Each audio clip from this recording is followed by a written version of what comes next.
In this video, we'll talk about two-dimensional motion.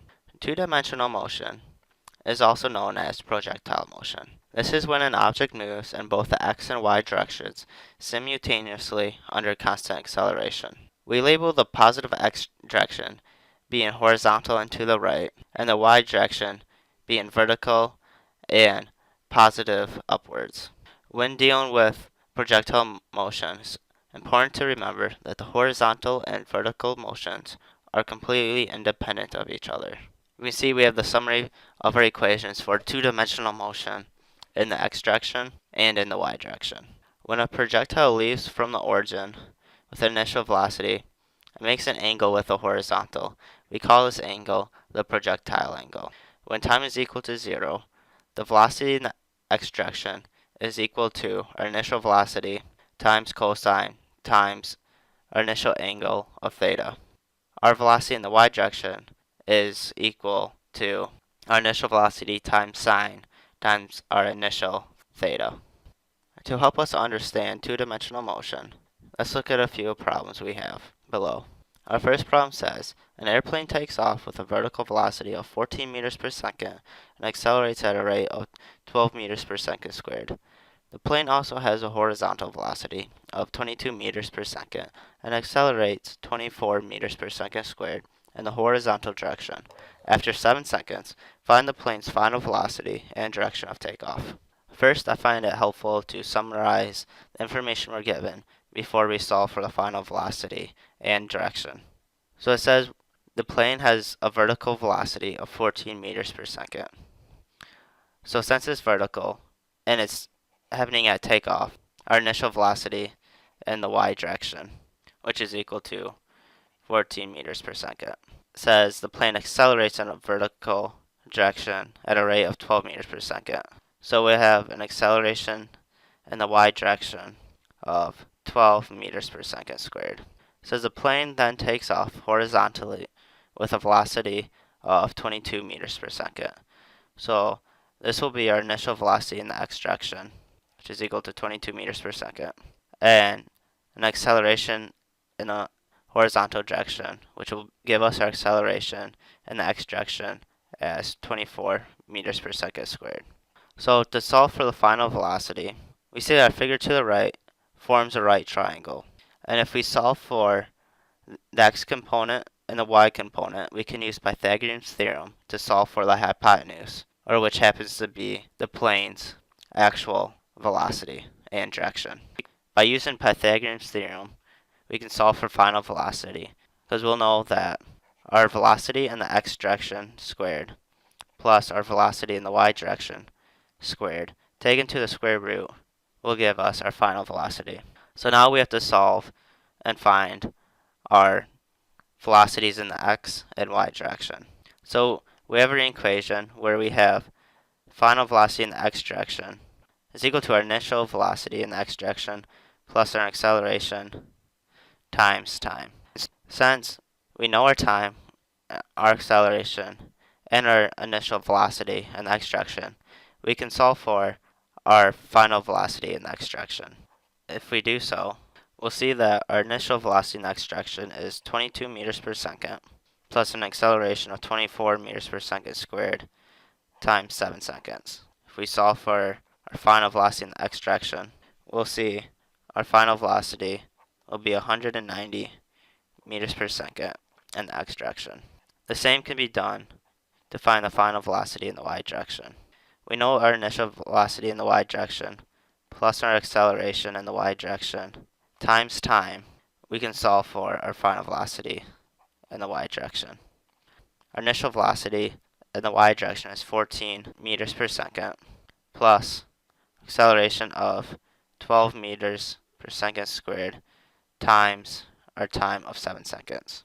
If we solve for our final velocity in the y direction, we'll get 98 meters per second in the y direction. So now we can plug in our values for our velocity in the x direction and our velocity in the y direction to our Pythagorean Theorem to solve for our velocity of the airplane.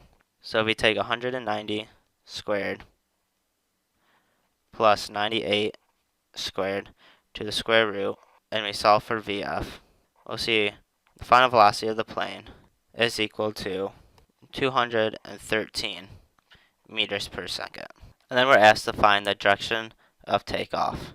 We can take our tangent of velocity in the y direction over velocity in the x direction to solve for theta. So if we get theta by itself, we'll have the inverse of tangent times 98 meters per second over 190 meters per second, which will give us an angle of 27 degrees.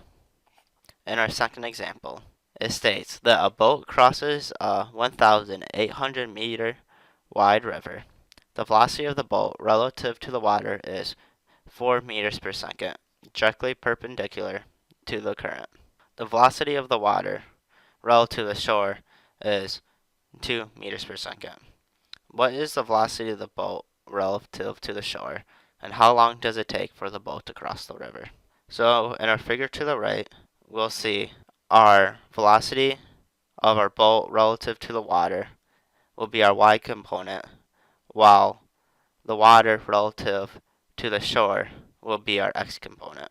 So yet again, our y and our x component make a right triangle, and by using Pythagorean's theorem, we can solve for the hypotenuse or the velocity of the boat relative to the shore. So if we summarize our information, we'll see that our velocity of the boat to the water is 4 meters per second, and the velocity of the water to the shore is 2 meters per second. And we're trying to solve for the velocity of the boat to the shore. If we take Pythagorean's theorem, we can solve for the velocity of the boat relative to the shore. We can take the square root of the velocity of the boat to the water squared plus the velocity of the water relative to the shore squared to solve for our velocity of the boat relative to the shore. So we already know the velocity in the y direction and the velocity in the x direction. We can solve for our velocity for the boat relative to the shore. So our velocity in the y direction is 4 meters per second squared plus 2 meters per second squared. And if we solve for our velocity of the boat to the shore, we'll have the square root of 16 plus 4, which is equal to 20. And if we take the square root of 20, we'll get a value of 4.5 meters per second. And now we can find the direction that the boat travels relative to the shore. So if we take the tangent of theta, which is equal to the velocity of the boat relative to the water over the velocity of the water relative to the shore.